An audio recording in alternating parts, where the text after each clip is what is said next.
लोकसभा में जेएनयू के मुद्दे पर विपक्ष जहां सरकार को घेर रहा था, तो वहीं सरकार बचाव के लिए अपनी तैयारी करके आई थी। कांग्रेस की ओर से जेएनयू और रोहित वेमुला की मौत के मामले पर ज्योतिरादित्य सरकार पर हमलावर थे। दिल्ली पुलिस की कार्रवाई और सरकार की कार्रवाई पर सवाल उठा रहे थे। गृह मंत्रालय के आदेश पे दिल्ली पुलिस कैंपस में चली गई और जिसको चाहे उनको अरेस्ट कर दिया और आंतरिक प्रक्रिया को राख में ताक पर रखकर अध्यक्षा महोदय, आंतरिक प्रक्रिया को ताक पर रखकर उस संस्थान को पूरी तरह से नष्ट करने की कोशिश रह गई है।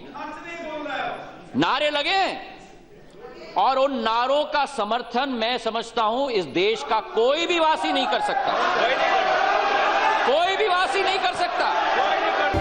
सवाल के बाद जवाब आना लाजमी था। अब जवाब देने की बारी मोदी मंत्रिमंडल के सबसे वरिष्ठ मंत्री राजनाथ सिंह की थी। राजनाथ जवाब देने के लिए सामने आए और सिंधिया और कांग्रेस के हर सवाल से पर्दा उठाया।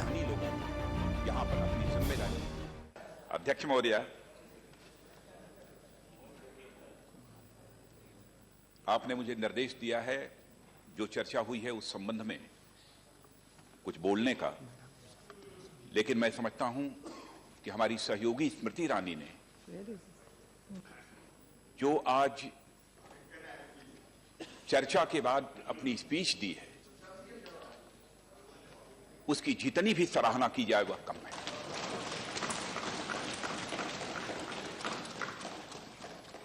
और मुझे यह कहने में संकोच नहीं है कि स्मृति ईरानी की यह स्पीच इस संसद के लिए ही आई ओपनिंग नहीं है, बल्कि मैं समझता हूं कि सारे देश के लिए आई ओपनिंग।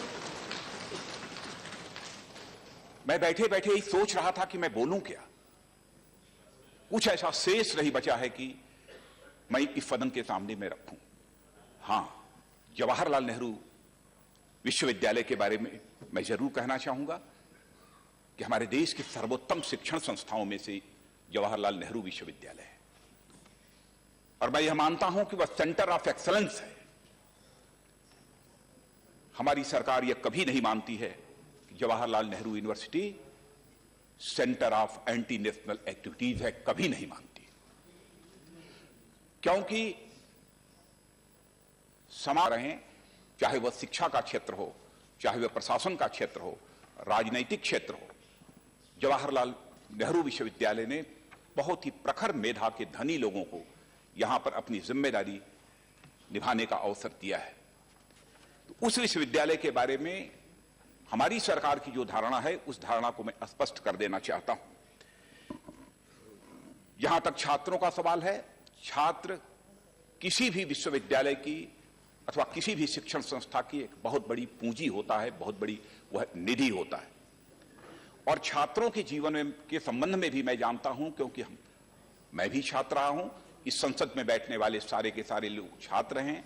छात्र का जीवन बहुत आंदोलनकारी होता है। जुल्म और अत्याचार हो और उसका वह विरोध करे तो मैं समझता हूं कि यह अभिव्यक्ति की स्वतंत्रता है, इस पर किसी को कोई आपत्ति नहीं होनी चाहिए। लेकिन अभिव्यक्ति की स्वतंत्रता की भी एक सीमा होती है और उस मर्यादा की सीमा का अतिक्रमण यदि कोई करता है तो मैं समझता हूं कोई भी जागरूक समाज उसे किसी भी सूरत में माफ नहीं कर सकता है। अध्यक्ष महोदय, जो कुछ भी जवाहरलाल नेहरू यूनिवर्सिटी में हुआ है और जो भी कार्रवाई पुलिस के द्वारा की जा रही है उसमें सरकार की तरफ से कोई हस्तक्षेप नहीं है। सेडिशन का चार्ज लगना चाहिए कि नहीं लगना चाहिए, इस पर बहस हो सकती है, लेकिन मैं समझता हूं कि हम लोगों को इस संबंध में बहस करने की कोई जरूरत नहीं है। पुलिस जो भी इन्वेस्टिगेशन करेगी, सही करती है, गलत करती है, सही करती है तो मैं समझता हूं कि इस देश की अदालत उसे जस्टिफाई करेगी, और यदि गलत करती है तो फिर उसको सेडिशन का चार्ज या अदालत ही समाप्त कर सकती है, उसके सारे आरोपों से वह बरी कर सकती है। लेकिन उस संबंध में मैं समझता हूं कोई बहस करने का कोई औचित्य नहीं है। सदन को इतना मैं जरूर आश्वस्त करना चाहता हूं कि किसी भी निर्दोष छात्र को पुलिस को परेशान करने की इजाजत किसी भी सूरत में नहीं दी जाएगी, किसी का हैरेसमेंट नहीं होने देंगे, इतना मैं सदन को आश्वस्त करना चाहता हूं। हां, पटियाला हाउस कोर्ट में जो कुछ भी हुआ है, पुलिस उस संबंध में कार्रवाई कर चुकी है और आगे भी कार्रवाई कर रही है। जो भी उसमें दोषी हैं वह दोषी बख्शे नहीं जाएंगे, यह भी आपके माध्यम से सदन को मैं आश्वस्त करना चाहता हूं। और अध्यक्ष महोदया, इतना मैं जरूर कहना चाहूंगा कि दिनांक 9 फरवरी 2016 को जो भी नारे जेएनयू कैंपस में लगाए गए, उससे सारा देश असहमत है और पूरे सदन ने, कमोबेश पूरे सदन ने बहुत ही कड़े शब्दों में इसकी निंदा की है। पूरा का पूरा केस इस समय सब जुडिस है।